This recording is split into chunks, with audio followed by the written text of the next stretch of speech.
स्वागत है दोस्तों आप सभी का आज के इस नए खूबसूरत शानदार धमाकेदार वीडियो में। आज का वीडियो साहित्यिक हिंदी से संबंधित है। हिंदी के पेपर में कैसे पूरा पेपर आप हल करेंगे, पूरा डिटेल में आपको समझाने वाले हैं। एक एक शब्द आपको मतलब भी बताएंगे, कैसे आप आसानी से समझ के उसका आंसर दे पाएंगे।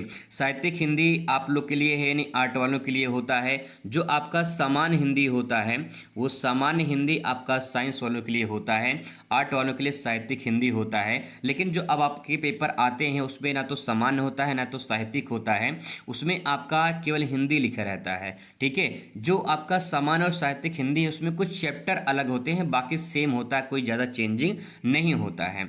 अगर मैं सबसे पहले बात करूँ यहाँ पे, तो यहाँ पे जो आपका प्रश्न है इस प्रकार से आपको देखने को मिलेगा। जैसे कि यहाँ पे खंड का पहले दिखाई देगा, फिर उसके बाद खंड खा आपको दिखाई देगा। दो प्रकार के यहाँ पे प्रश्न होंगे, एक खंड का होगा, दूसरा खंड का होगा। जो आपका खंड यहाँ पे का होगा इसमें दो प्रकार के प्रश्न आपको देखने को मिलेंगे। जैसे पहला आपका यहाँ पे गद्य से होगा, दूसरा यहाँ पे पद से होगा। ठीक है, पहले गद्य के और पद के बहुविकल्पी क्वेश्चन पूछे जाएंगे, फिर गद्यांश पद्यांश पूछा जाएगा, फिर इसके बाद जो है जीवन परिचय पूछा जाएगा। फिर आपको आगे नेक्स्ट दिखाई देगा इससे रिलेटेड खंड खा में संस्कृत वाला पोर्शन और व्याकरण वाला पोर्शन दिखाई देगा।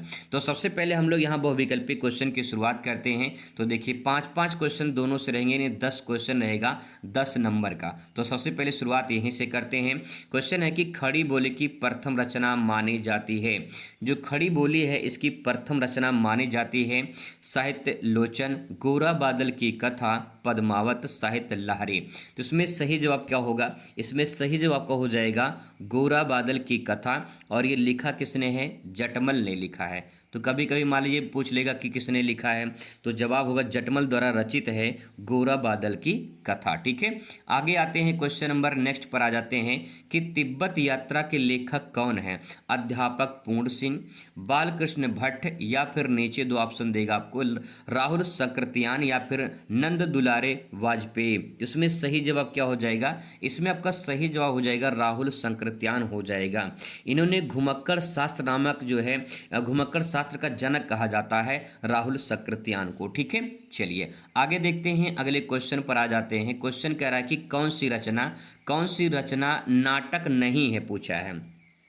गरुड़ ध्वज, अपना अपना भाग्य, आन की मान, राज मुकुट। तो इसमें सही जवाब क्या होगा? इसमें आपका सही जवाब हो जाएगा अपना अपना भाग्य हो जाएगा। ठीक है, अपना अपना भाग जो है ये जैनेंद्र कुमार की कहानी है।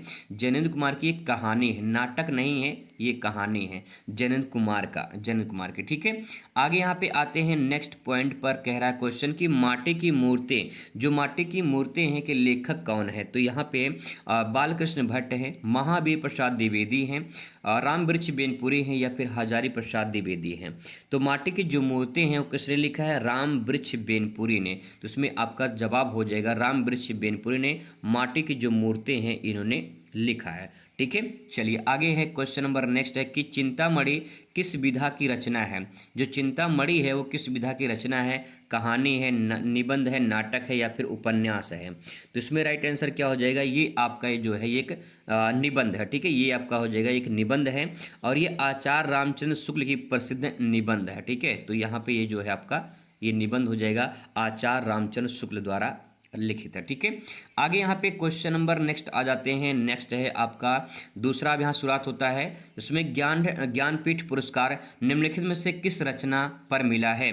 लोकायतन के लिए, चिदम्बरा के लिए, या फिर यहाँ पे ऑप्शन दिखाई देगा काला और बूढ़ा चांद, या फिर ग्राम्या के लिए। तो सही जवाब इसमें क्या हो जाएगा आपका? इसमें सही जवाब क्या हो जाएगा भैया? ज्ञानपीठ पुरस्कार जो मिला है चिदम्बरा के मिला है। तो यहाँ पे ऑप्शन कहाँ गया भाई? ये रहा चिदम्बरा, ये रहा, और यही जो है आपका राइट आंसर हो जाएगा। इसको सुमित्रानंद पंत ने लिखा है, और पहला ज्ञानपीठ पुरस्कार है वो मिला है चिदम्बरा के लिए, सुमित्रानंद पंत को मिला है। ठीक है, चलिए आगे देखते हैं। क्वेश्चन नंबर खा पे आ जाते हैं। खा कह रहा है कि श्रद्धा मनु शीर्षक रचना किस ग्रंथ से संकलित है? श्रद्धा मनु शीर्षक जो है किस ग्रंथ से संकलित है? आंसू, लहर, कमायनी, या फिर झरना। तो इसमें सही जवाब क्या हो जाएगा? इसमें आपका सही जवाब हो जाएगा कमायनी। ठीक है, कमायनी इसमें आपका राइट आंसर हो जाएगा। और ये जयशंकर प्रसाद द्वारा रचित महाकाव्य है कमायनी, ठीक है, ये भी ध्यान रखेंगे। आगे आ जाते हैं अगले क्वेश्चन पर कि सूर्यकांत त्रिपाठी निराला की रचना है। तो सूर्यकांत त्रिपाठी की निराला की रचना है बापू के प्रेत, पल्लव, अंधेरे में, राम की शक्ति पूजा। जिसमें आपका सही जवाब हो जाएगा राम की शक्ति पूजा जो है, यही आपका करेक्ट आंसर हो जाएगा। आते हैं नेक्स्ट नंबर क्वेश्चन पर। कह रहा है कि महादेवी वर्मा को ज्ञानपीठ पुरस्कार किस सन में प्राप्त हुआ था। ज्ञानपीठ पुरस्कार जो है ये यहाँ पे जिस प्रकार से ऑप्शन में बोर्ड में दिया गया था, ये प्रीवियस ईयर पेपर है तो बोर्ड में जो दिया गया था उसके अकॉर्डिंग देखा जाए तो यहाँ पे जो है 1983 इसका राइट आंसर हो जाएगा, ठीक है। ये यामा के लिए मिला था, यामा के लिए। वैसे इसका आंसर मैंने जब गूगल पे सर्च किया तो 1982 दिया है, चूँकि जो है बोर्ड ने 1982 ऑप्शन में नहीं दिया है तो 1983 जो है इसमें आपका राइट आंसर जो है माना जाएगा। आगे है क्वेश्चन नंबर नेक्स्ट की बात कर लेते हैं कि इंदु पत्रिका के प्रकाशक हैं।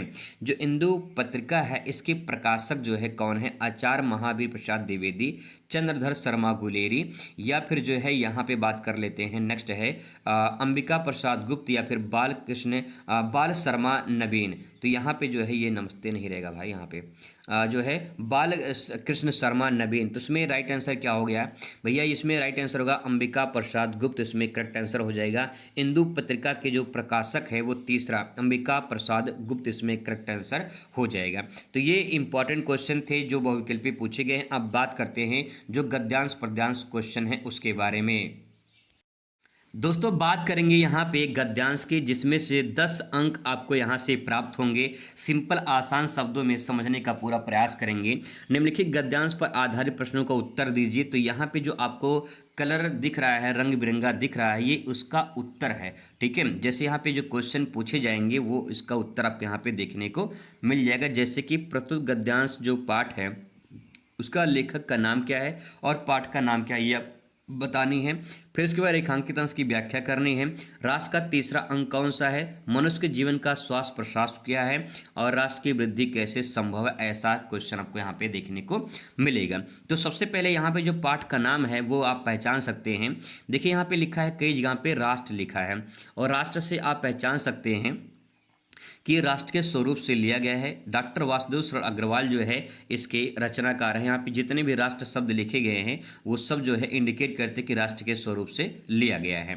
तो ये पहला हो जाएगा कि इसका जो पाठ का नाम हो जाएगा। यहाँ पे उत्तर मैंने इसका लिखा है, नीचे मैं आपको दिखा दे रहा हूँ। यहाँ पे देख पाएंगे पाठ का नाम राष्ट्र का स्वरूप हो जाएगा और लेखक का नाम डॉक्टर वासुदेव शरण अग्रवाल हो जाएगा, ठीक है। अब आते हैं यहाँ पे नेक्स्ट अगले क्वेश्चन पर आते हैं। यहाँ पे जो दूसरा क्वेश्चन है, रेखांकित अंश की व्याख्या करनी है। तो यहाँ पे जो रेखांकित अंश की व्याख्या है ये यहाँ पे किया गया है, जैसे इस प्रकार से दे सकते हैं। आपको इसको व्याख्या करनी है, थोड़ा मोड़ा चेंज कर सकते हैं सेंटेंस को और ऐसे यहाँ पे उतार सकते हैं, ठीक है। इसमें कोई दिक्कत तो नहीं होगा रेखांकित में। लेकिन यहाँ पे आगे बात कर लेते हैं। जैसे कि तीसरा क्वेश्चन पूछा गया है कि राष्ट्र का तीसरा अंग क्या है। तो यहाँ पे देख पाएंगे राष्ट्र का तीसरा अंग, देखिए यहाँ पे लिखा पहला वाला, यहाँ पे है ये भाई, यहाँ पे तीसरा अंग यहाँ पे लिखा गया है। तो यहाँ से लिखेंगे कि राष्ट्र का जो तीसरा अंग है वो जन की संस्कृति है। बस इतना ले देंगे, पूरा आंसर क्लियर हो जाएगा।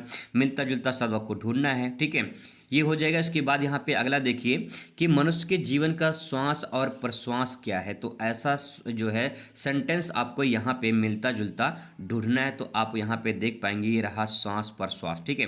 तो आप यहाँ से उठाएंगे और यहाँ तक छाप देंगे, ये आपका क्लियर हो जाएगा। दूसरे का आंसर आपका यहाँ से हो जाएगा, ठीक है, सिंपल। आगे इसके बाद यहाँ पे नेक्स्ट है कि मनुष्य के जीवन, ये हो गया। नेक्स्ट है कि राष्ट्र की वृद्धि कैसे संभव है। तो राष्ट्र की वृद्धि कैसे संभव भैया, यहाँ पे देख पाएंगे, यहाँ पे लिखा है वृद्धि संभव है। तो यहाँ पे आ जाएंगे पीछे, संस्कृति के विकास एवं अभ्युदय के द्वारा राष्ट्र की वृद्धि संभव है। तो यहाँ से आपका आंसर हो जाएगा। तो इस प्रकार से ये तो आपका क्लियर हो जाएगा। ऐसे ही आराम से आप यहाँ से कर सकते हैं। फिर इसके बाद यहाँ पे देखिए सारे प्रश्न का उत्तर यहाँ पे देखने को मिल जाएगा आपको, यहाँ पे जो यहाँ पे मैंने ऊपर आपको बताया, ठीक है। इसके बाद आते हैं नीचे आ जाते हैं। तो अथवा करके भी एक क्वेश्चन आपको यहाँ पे देखने को मिल जाता है कि यहाँ पे कैसे इसका आंसर लिखेंगे। अब इसको पहचानने का ट्रिक क्या है, इसको पहचानने का ट्रिक है कि यहाँ पे मैंने एक वीडियो अपलोड किया था कि हिंदी में गद्यांश कैसे पहचान सकते हैं। तो देखिए यहाँ पे सेंटेंस लिखा है राजनीतिक दल भारतीय संस्कृति, ठीक है, राजनीतिक दल भारतीय संस्कृति, भारतीय संस्कृति यहाँ भी लिखा गया है। और ऐसे ही जो है आपको सेंटेंस यहाँ पे भारतीय संस्कृति यहाँ पे देखने को मिल जाएगा, ठीक है। तो ये जो सेंटेंस है भारतीय संस्कृति और राजनीतिक दल, ये आपका जो चैप्टर है वो किससे लिया गया है, तो यहाँ पे मैं आपको दिखा दे रहा हूँ। ये देखिए चैप्टर, ये है भैया प्रकृति के मापदंड, ठीक है, प्रकृति के मानदंड है, सॉरी मानदंड है। और अथवा करके यहाँ पे सिद्धांत और नीति के जो संपादित अंश है ये भी लिखा गया है, किताब में आप देख सकते हैं। तो ये चैप्टर का नाम हो जाएगा, पाठ का नाम हो जाएगा, और लेखक का नाम पंडित दीनदयाल उपाध्याय हो जाएगा। तो यहाँ से आपका हो जाएगा पहला आंसर, पाठ का नाम और लेखक का नाम हो जाएगा। दूसरा वाला यहाँ पे देखिए खा वाला कह रहा कि भारतीय संस्कृति के प्रति कैसे निष्ठा थी, जो भारतीय संस्कृति थी उसके प्रति कैसे निष्ठा थी, ये आपको यहाँ पे लिखना है। तो देखिए इसका सेंटेंस जो है नीचे आपको मिल जाएगा, भारत के अनेक महापुरुष उन्हें जिनकी भारतीय परंपरा और संस्कृति के प्रति अनन्य निष्ठा थी, अनेक बुराइयां जो है विरुद्ध लड़े थे। तो यहाँ भी ले सकते हैं, एक लाइन इसका यहाँ पे आपको देखने को मिल जाएगा, ऊपर आपको दिखा दे रहे हैं, यहाँ पे देख पाएंगे, भारतीय संस्कृति के प्रति निष्ठा लेकर चलने वाले कुछ राजनीतिक दल हैं, ठीक है। यहाँ पे इतना सेंटेंस लिखा गया, लेकिन इस बार किंतु वो थोड़ा सेंटेंस चेंज हो गया है। तो आप इतना यहाँ से लिख के जो है इसके बाद ये नीचे वाला जो लाइन है ये आप इतना लिख सकते हैं, ठीक है। बहुत अच्छा सेंटेंस आपका बन जाएगा। आगे इसके बाद अगला देखिए क्वेश्चन यहाँ पे नेक्स्ट है कि बीते युग की रूढ़ियों का समर्थन कौन करता है। ये क्वेश्चन आपको बताना है कि बीते युग की रूढ़ियों का समर्थन कौन करता है। तो आपको यहाँ पे आंसर मिलेगा कि कौन करता है। देखिए यहाँ पे समर्थन करते हैं, ठीक है, रूढ़ियों का समर्थन करते हैं। तो आपका यहाँ से सेंटेंस यहाँ से उठाएंगे और यहाँ पे पुलिस स्टाफ है तो आप यहाँ तक पूरा अच्छे से लिख देंगे, ठीक है। ऐसे आप यहाँ पे मिलता जुलता छांट के आप अच्छे से लिख सकते हैं। इसके बाद अगला देखिए कि समाज में प्रचलित किन कुरीतियों, कुरीति मतलब बुराई का उल्लेख किया गया है। तो कुरीतियाँ कौन कौन सी है, तो आप यहाँ पे देख पाएंगे कौन कौन सी कुरीतियाँ यहाँ पे देखने को मिलेंगी। देखिए यहाँ पे लिखा है ये रहा भैया कुरीतियाँ, ठीक है। तो जैसे देखिए छुआछूत है, जाति भेद, दहेज है, मृत्यु भोज है, नारी अवमानना है, ये सब क्या है, कुरीतियाँ हैं। तो आप यहाँ से उठा के यहाँ तक छाप दीजिए, ठीक है। सिंपल, आपका पूरा क्लियर हो जाएगा वहाँ तक, ठीक है। आगे यहाँ पे कौन से तत्व समाज स्वस्थ समाज के सूचक नहीं हैं, तो यही आपका जो कुरीतियाँ हैं यही सूचक नहीं है। तो यहाँ पे देख पाएंगे सूचक नहीं है, ये लिखा ना सेंटेंस यहाँ पे। तो यही जो सेंटेंस है कि जो छुआछूत है, जाति भेद है, ये सब क्या है, ये सब कुरीतियाँ हैं और ये स्वास्थ्य के लिए सूचक नहीं है। तो यहाँ तक जो है आप इसको लिख सकते हैं, ठीक है। चलिए हो जाएगा आपका। तो इसके बाद जो है आप यहाँ पे ये सेंटेंस पूरा कवर कर सकते हैं। इसका उत्तर यहाँ पे देखिए मैंने अच्छे से लिख दिया है, आप इसको भी ऐसे देख सकते हैं। सेम वही चीज़ यहाँ पे छाँट छाँट के यहाँ पे अच्छे तरीके से लिखा गया है, ठीक है। अब दोस्तों यहाँ पे बात करेंगे चौथे नंबर क्वेश्चन पर आ जाते हैं। चौथा नंबर क्वेश्चन कह रहा है निम्नलिखित पद्यांशों पर आधारित प्रश्नों का उत्तर लिखिए। तो यहाँ पे जो है 10 अंक आपको यहाँ से मिलेगा। तो सबसे पहले आपको इसका अर्थ जानना पड़ेगा। तो यहाँ पे अर्थ जानने के लिए जो है आपको मैंने यहाँ पे देखिए एक एक शब्द का अर्थ यहाँ पे लिख दिया है, ठीक है। तो एक एक शब्द जो अर्थ यहाँ पे लिखा गया है आप इसे आसानी से देख सकते हैं और समझ सकते हैं, पढ़ सकते हैं। इसका PDF मैं आपको अवेलेबल करा दे रहा हूँ। अवेलेबल आपको जो है सीधा आपके व्हाट्सअप नंबर पे जो है भेज देंगे, ठीक है। व्हाट्सअप नंबर पे जो है आपको भेज देंगे। व्हाट्सअप नंबर जो है कब मिलेगा, कैसे मिलेगा, तो अभी आपको बीच में बता देंगे व्हाट्सअप नंबर, क्योंकि बहुत सारे लोग हैं छोड़कर भाग जाएंगे। तो अभी आपको लास्ट में बता देंगे व्हाट्सअप नंबर और आप जो है आसानी से उसे पाके आप सीधा PDF जो है आपको मिल जाएगा, ठीक है। तो यहाँ से जो जितने भी सेंटेंस है, एक एक सेंटेंस जो है आपको पहले शब्दार्थ दिख जाएगा, फिर इसके बाद जो यहाँ पे भावार्थ भी दिख जाएगा। आप यहाँ से भावार्थ भी इसका नोट कर सकते हैं, ठीक है। अब आते हैं क्वेश्चन पर। क्वेश्चन पर आ जाते हैं। इस प्रकार से क्वेश्चन आपको देखने को मिलेंगे। इसका उत्तर जो है मैंने यहाँ पे लिख लिया है, आसानी से समझने का प्रयास करते हैं। तो कविता का जो शीर्षक है ये पवन दूतिका से लिया गया है, पहला पॉइंट। दूसरा, इसके जो कवि हैं वो अयोध्या सिंह उपाध्याय हरिऔध हैं, ठीक है, ये हो जाएगा। फिर क्वेश्चन है कि लज्जाशीला महिला के लिए कवि ने क्या करने को कहा है। तो इसका उत्तर यहाँ पे हो जाएगा, इसका उत्तर हो जाएगा कि राधा पवन से कहती है यदि मार्ग में कोई लज्जाशील स्त्री दिखाई दे तो वो अपने वेग को कम कर दे ताकि उसके वस्त्र अस्त व्यस्त ना हो। यदि वह थकील हुई लगे तो उसे अपने शीतलता से घेर कर उसकी थकान को दूर कर दे। आगे देखिए गा नंबर क्वेश्चन देखिए, विकृत वासना का भाव स्पष्ट कीजिए। तो इसमें विकृत वासना का जो भाव है यानी अर्थ है लिखेंगे जिसके वस्त्र अस्त व्यस्त या उड़ गए हों, ये इसका जो है भाव हो जाएगा। कवि का भाव ये है कि पवन को इतनी तेजी से गति नहीं बहाना चाहिए कि उसे उस राहगीर महिला की शालीन वस्त्र शरीर से हट जाएं। इस प्रकार से कवि का भाव हो जाएगा। आगे यहाँ पे क्वेश्चन है कि घा वाला, कवि ने उसकी मलनाताओं को मिटाने को क्या कहा है। तो यहाँ पे लिखेंगे कवि ने उस पथिक महिला को मुरझाए होठों और कमल के समान सुंदर मुख की उदासी मलिनता यानी जो है मलनाताओं को मिटाने को जो है कहा है। ठीक है, आगे यहाँ पे है नेक्स्ट, रेखांकित अंश की व्याख्या कीजिए। तो वह व्याख्या करके इस प्रकार से आप यहाँ पे लिख सकते हैं व्याख्या। इसके बाद दोस्तों यहाँ पे जो अथवा करके दिया रहता है उसे भी देख लीजिए। एक तो करना होगा, दोनों देख लीजिए, क्या पता दोनों में से कोई एक आ जाए। ठीक है, तो यहाँ पे इस प्रकार से जो है आपको ये यहाँ पे जो है इसका अर्थ निकालना पड़ेगा। तो यहाँ पे देखिए एक एक शब्द का यहाँ पे अर्थ आपको देखने को मिल जाएगा। आप इसे अच्छे से रिवाइज कर लेंगे जब PDF आपको मिलेगा। फिर इसके बाद जो है यहाँ पे जो है इसका भावार्थ आपको मिल जाएगा। इसमें जो है इसका पूरा अर्थ अच्छे से यहाँ पे लिख दिया है मैंने। अब इसका क्वेश्चन आंसर आपको यहाँ पे देखने को मिलेगा। तो जो क्वेश्चन आंसर है, जैसे कवि का यहाँ पे शीर्षक हो जाएगा श्रद्धा मनु हो जाएगा, कवि का नाम क्या हो जाएगा, जयशंकर प्रसाद हो जाएगा। ठीक है, तो इस प्रकार से आपका ये हो जाएगा। यहाँ पे उत्तर भी आपको यहाँ पे देखने को मिल जाएगा, आप इसे देख सकते हैं। ठीक है, उत्तर आपको देखने को यहाँ पे मिल जाएगा। फिर इसके बाद जीवन परिचय आता है। जीवन परिचय आपको अच्छे से पता होगा, आप इसे तैयार कर लीजिए। फिर इसके बाद यहाँ पे कवि का जो जीवन परिचय है, लेखक का जीवन परिचय है, आपको 10 अंक यहाँ से मिलेंगे। तो 2 जीवन परिचय आप तैयार कर लीजिए। फिर इसके बाद यहाँ पे कहानी आती है। कहानी जैसे पंचलाइट की कहानी है, ठीक है, या फिर जो है ध्रुव यात्रा के पात्र के चित्रण बताना है, तो 10 अंक आपको यहाँ से मिलेंगे, दोनों 5-5 करके। ठीक है, इसके बाद आता है आपका स्वपठित जो है जो खंडकाव्य होता है, वहाँ से एक प्रश्न आपको करने को मिलेगा। तो आप इसे कर लीजिए, 5 नंबर आपको यहाँ से भी मिलेगा। एक आपका जो आपके जिले में चलता हो आप उसे जरूर से जरूर तैयार कर लें। फिर इसके बाद आता है पोर्शन आपका, यहाँ पे कौन सा पोर्शन आता है भैया, खंड खा वाला, जिसमें संस्कृत वाला रहेगा। 7 अंक आपको यहाँ से मिलेगा। इसका कह रहा है कि आपको निम्नलिखित संस्कृत गद्यांश में से किसी एक का संदर्भ सहित हिंदी में अनुवाद कीजिए। तो पहले जब आप संदर्भ लिखेंगे 2 अंक मिलेगा, जब आप इसका अनुवाद करेंगे तो 5 अंक मिलेगा, टोटल आपको 7 अंक यहाँ पे मिलेगा। तो इसका जो अनुवाद है यहाँ पे पहले संदर्भ देख लीजिए कि प्रस्तुत गद्यांश हमारी पाठ्य पुस्तक संस्कृत दिग्दर्शिका के खंड संस्कृत भाषा महत्तम पाठ से अवधृत लिया गया है। अब हिंदी में इसका अनुवाद है, तो यहाँ पे अनुवाद जो है आपको देखने को मिल जाएगा।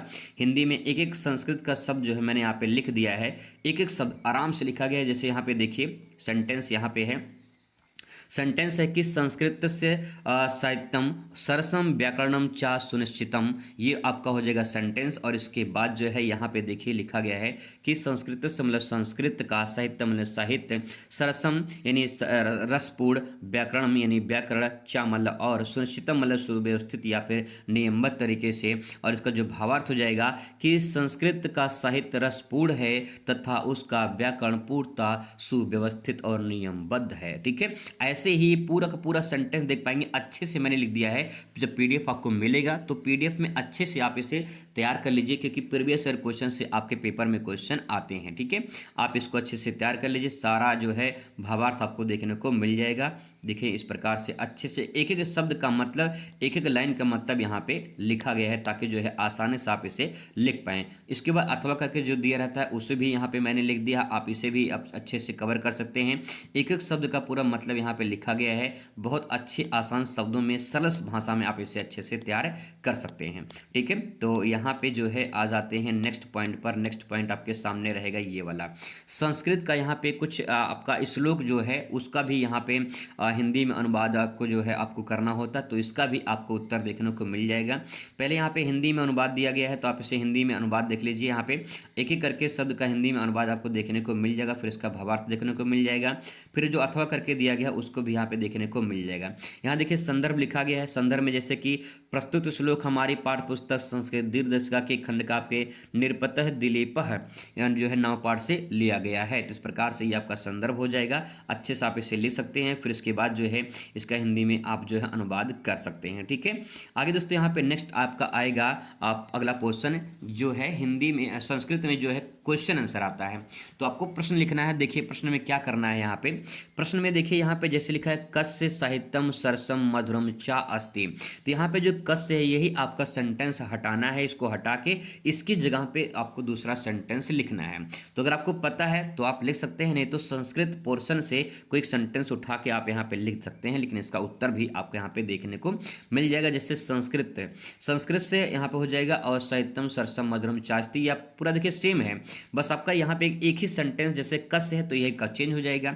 ठीक है, अगला क्वेश्चन देखिए जैसे यहाँ पे मैत्री कस्य जो है पत्नी आसीत, तो यहाँ पे जो कस्य है ये आपका हट जाएगा, इसकी जगह पे याज्ञ वाला किससे हो जाएगा। इस प्रकार से सेंटेंस हो जाएगा, बस पूरा सेंटेंस रहेगा। ठीक है, बस एक सेंटेंस थोड़ा सा आपको चेंज करना पड़ेगा। आपको बता दें कि यहाँ पे किन्हीं दो प्रश्नों का उत्तर देना है। ठीक है, चारों का मैंने यहाँ पे लिखा है, तो चारों को आप अच्छे से यहाँ पे तैयार कर सकते हैं, एक एक सेंटेंस चेंज करना है। ठीक है, इसके बाद तो यहाँ पे आता है करुण रस शांत रस के लक्षण सहित उदाहरण दीजिए। इसमें से कोई अगर एक आ जाए तो 2 नंबर आपका हो जाए, इसके लिए यहाँ पे इसको सिंपल भाषा में लिखा गया है। लक्षण में जैसे इसके बारे में थोड़ा लिखेंगे कि प्रिय वस्तु या व्यक्ति के विनाश या हानि या वियोग के कारण जहाँ शोक नामक स्थायी भाव जागृत होता है वहाँ करुण रस होता है। उदाहरण के तौर पे देख पाएंगे 2 सिंपल एग्जाम्पल लिखे गए हैं। टूटी चूड़ियाँ सूना माथा, टूटी चूड़ियाँ सूना माथा, बिखरा जीवन सारा, विधवा बैठी द्वार पे देखे बीता हुआ सहारा। तो इस प्रकार से जो है आप इसे लिख सकते हैं, अच्छे तरीके से याद भी कर सकते हैं। दूसरा भी लिख सकते हैं, एक ही लिखना है आपको। सीमा पर खड़ा सिपाही हंसकर गोली खाए, सीमा पर खड़ा सिपाही हंसकर गोली खाए, उसके बलिदान से ही तो देश अमर कहलाए। तो इस प्रकार से अच्छे तरीके से लिख सकते हैं, आसानी से याद भी हो सकता है। आगे यहाँ पे उपमा अलंकार, तो उसमें लिखेंगे परिभाषा में कि जहाँ किसी वस्तु व्यक्ति की तुलना किसी दूसरे प्रसिद्ध व्यक्ति या वस्तु से जो है उसके समान गुणधर्म आधार पर की जाए तो वहाँ उपमा अलंकार होता है। इसमें सा सी से समान शब्द जैसे जो इनका शब्द का प्रयोग किया जाता है। जैसे एक सेंटेंस है, आपने गाना सुना होगा, चांद सा रोशन चेहरा जुल्फों का रंग सुनहरा, चांद सा रोशन चेहरा जुल्फों का रंग सुनहरा। तो ये जो सेंटेंस है यहाँ पे बताया गया है कि यहाँ चेहरे की तुलना चांद से की गई है, इसीलिए यहाँ पे क्या है, उपमा अलंकार है। सिंपल शब्दों में आसानी से याद कर सकते हैं। इसके बाद यहाँ पे आता है चौपाई और छंद। चौपाई छंद की बात करें तो इसमें देखिए एक जो है यह एक सममात्रिक छंद है। इसमें 4 चरण होते हैं, प्रत्येक चरण में 16 मात्राएं होती हैं और अंत में 2 गुरु यानी इस प्रकार से सेंटेंस बने होते हैं, होना शुभ माना जाता है। तो यहाँ पे उदाहरण के तरफ पे लिख सकते हैं कि मंगल भवन अमंगल हारी, द्रबहु सुदशरथ अजरज बिहारी। ऐसे आप लिख सकते हैं, सिंपल सेंटेंस लिखा गया है, 16 मात्राएं आपको इसमें देखने को मिल जाएंगी। निम्नलिखित में से किसी एक का निबंध लिखिए। बहुत ही मोस्ट इंपॉर्टेंट, सबसे एवरग्रीन इंपॉर्टेंट है निबंध भैया, 9 नंबर आपको देकर जाएगा। एक निबंध अच्छे से तैयार कर लीजिए, जैसे क्या क्या आपके निबंध में आ सकता है। तो ये पिछले सालों में पूछे गए हैं, जैसे विकासशील समाज में इंटरनेट की उपयोगिता क्या है। जैसे भारत एक विकासशील देश है तो भारत में इंटरनेट का उपयोगिता क्या है, इसके बारे में आपको बताना है। ठीक है, और यहाँ पे देखिए नारी सशक्तिकरण के बारे में, जातिवाद की समस्या कारण निवारण पूछा है, आधुनिक में शिक्षा प्रणाली गुण दोष बताइए। ठीक है, अब यहाँ पे निबंध लिखने का छोटा सा शॉर्ट ट्रिक थोड़ा सा आपको बता दे रहे हैं, आप समझ पाएंगे आसानी से। जैसे कि यहाँ पे सबसे पहले क्या होती है, आप रूपरेखा तैयार करते हैं, भूमिका तैयार करते हैं। ध्यान रखेंगे जितना जबरदस्त आपकी रूपरेखा होगी, क्योंकि जो एग्जामिनर चेक करते हैं ना वो पूरा निबंध आपका नहीं चेक करते हैं, आपका जो रूपरेखा है जो आपने लिखा है प्रस्तावना में, जिसे प्रस्तावना कहते हैं, वो आपका रूपरेखा जो है वही जबरदस्त होना चाहिए। कौन कौन सी हेडिंग जो है आप लिखे हैं, कौन कौन सा पॉइंट आप ऊपर लिखे हैं, रूपरेखा तैयार किए, वही आपका फैक्ट होना चाहिए, जबरदस्त होना चाहिए। जितना जबरदस्त हो रहेगा उतना बढ़िया नंबर आपको मिलेगा। ठीक है, फिर इसके बाद विषय को छोटा रूप देना है, आपको 2-3 पंक्ति लिखनी है। फिर इसके बाद आता है मध्य भाग। मध्य भाग में पहले जैसे आप लिखे हैं प्रस्तावना, प्रस्तावना लिखने के बाद जब प्रस्तावना आपका हो जाता है तो उसका मुख्य भाग आता है, यानी मध्य भाग आता है। ठीक है, जो मध्य भाग आता है तो उसमें जो है आप उसके जो हेडिंग होते हैं आप उसको लिखते हैं, जैसे इसको अर्थ क्या है, स्वरूप क्या है, लाभ क्या है, हानि क्या है, समस्या क्या है, समाधान क्या है, इस प्रकार से आप लिखते हैं। ठीक है, अब इसके बाद जब लास्ट में आप लिखेंगे तो उसके बारे में आप उपसंहार करेंगे, इन इसका निष्कर्ष लिखेंगे। निष्कर्ष ध्यान रखेंगे सकारात्मक होना चाहिए कि उससे क्या हमें सीख मिली, क्या जानकारी मिली, वो सकारात्मक होना चाहिए। और सबसे मोस्ट इंपॉर्टेंट, बीच में 2 कोटेशन आपको जरूर लिखना है। कोटेशन का जो सारी टाइप का होता है, जो भी मैंने आपको ऊपर बताए हैं, ऐसे कोटेशन सारी टाइप के 2 आप जरूर लिखेंगे बीच बीच में। इससे आपका थोड़ा सा अलग रहेगा, यूनिक रहेगा, अच्छा लगेगा देखने में, कोटेशन जरूरी होता है। ठीक है, इसके बाद यहाँ पे 12 नंबर क्वेश्चन आता है, जैसे यहाँ पे संधि विच्छेद पूछा है। संधि विच्छेद इस प्रकार से जो है ऑप्शन में से आपको टिक करना होगा, यहाँ पे प्लस रहेगा बीच में। ठीक है, तो यहाँ पे जो है आपको इसमें टिक करना पड़ेगा। इसका उत्तर, सभी का उत्तर आपको नीचे देखने को मिल जाएगा, मैं आपको दिखा दे रहा हूँ।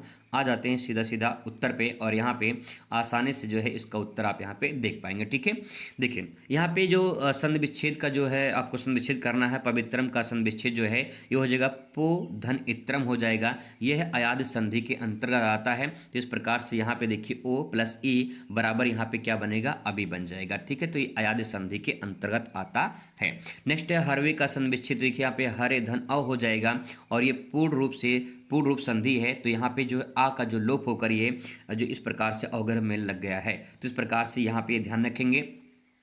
आगे यहाँ पे है नेक्स्ट है कि दुग्धा का संधि विच्छेद क्या है, तो यहाँ पे दुग धन धा हो जाएगा। ठीक है, ये हो जाएगा आपका सेंटेंस। नेक्स्ट आ जाते हैं यहाँ पे समास विग्रह करना है, तो कोई एक आपको करना होता है। ठीक है, यहाँ पे मैंने सारे लिख दिए हैं ताकि जो है इसमें से मालिक कोई भी आ जाए। जैसे प्रतिदिनम है तो दिनम दिनम प्रति हो जाएगा, ये अव्ययी भाव समास है। गद गदा हस्त हो जाएगा, यानी गदा गदा हस्ते यस सा हो जाएगा, जो गदा है वो हाथ में जिसके, यानी बहुब्रीय समास हो जाएगा। दशानन है, दस आनन अस्य यस सा, यानी 10 है मुख जिसके, अर्थात रावण, बहुब्रीय समास हो जाएगा। तो इस प्रकार से ये सेंटेंस होगा। फिर इसके बाद आता है यहाँ पे प्रत्यय, यानी सारे क्वेश्चन के उत्तर आपको यहाँ पे देखने को मिल जाएंगे। आप यहाँ पे देख सकते हैं सारे क्वेश्चन का उत्तर मैंने यहाँ पे लिख दिया। फिर इसके बाद 13 नंबर क्वेश्चन है, इसका भी उत्तर आपको यहाँ पे देखने को मिल जाएगा। ठीक है, फिर इसके बाद यहाँ पे आता है 14 नंबर क्वेश्चन, जो है आपका एक पत्र लिखना होता है, चाहे कार्यालय पत्र लिखना है, चाहे व्यक्तिगत लिखना है, चाहे व्यवसायिक लिखना है। तीनों में से कोई आपको एक पत्र लिखना है। अब यहाँ पे तीनों पत्र मैंने लिख दिया है ताकि जो है तीनों पत्र में से कोई एक लिखना हो, तो कैसे लिखना है ये आप जान पाओ। जैसे कि यहाँ पे सबसे पहले सरकारी कार्यालय में अगर आपको संबंधित पत्र देना है तो कैसे लिखना है, पहले लिखना है सेवा में प्रधानाचार्य महोदय, से विद्यालय में लिख रहे हैं आप लोग। ठीक है, तो सेवा में प्रधानाचार्य महोदय, राजकीय इंटर कॉलेज लखनऊ, मान लीजिए कॉलेज हो गया। ठीक है, इसके बाद यहाँ पे जो है आप यहाँ पे आबासा लिख सकते हैं, कॉलेज का नाम वहाँ पे नहीं लिखना होता है, आप आबासा लिख सकते हैं। ठीक है, फिर विषय क्या है, विद्यालय में पुस्तकालय की सुविधा बढ़ाने के संबंध में आप जो है प्रार्थना पत्र लिख रहे हैं। यहाँ पे लिखेंगे महोदय ऐसे करके, फिर लिखेंगे सविनय निवेदन है कि हमारे विद्यालय के पुस्तकालय में पुस्तकों की संख्या बहुत कम है, जिससे विद्यार्थियों को अध्ययन में कठिनाई होती है। अतः आपसे विनम्र निवेदन है, पुस्तकालय में नई पुस्तकें जो है वो पाठ्य पुस्तकें, प्रतियोगी परीक्षाओं की पुस्तकें और संदर्भ ग्रंथ उपलब्ध कराने की कृपा करें। आशा है आप इस विषय पर शीघ्र ही अवश्य कार्यवाही करेंगे। ठीक है, यहाँ पे लिखेंगे धन्यवाद भवदीय CV विकल्प कक्षा 12, जिस दिन परीक्षा रहेगा उसका डेट लिख देंगे, बस हो जाएगा। यहाँ पे जो भवदीय है आप यहाँ पे आबासा XYZ कुछ भी लिख सकते हैं। ठीक है, नाम नहीं लिखना है।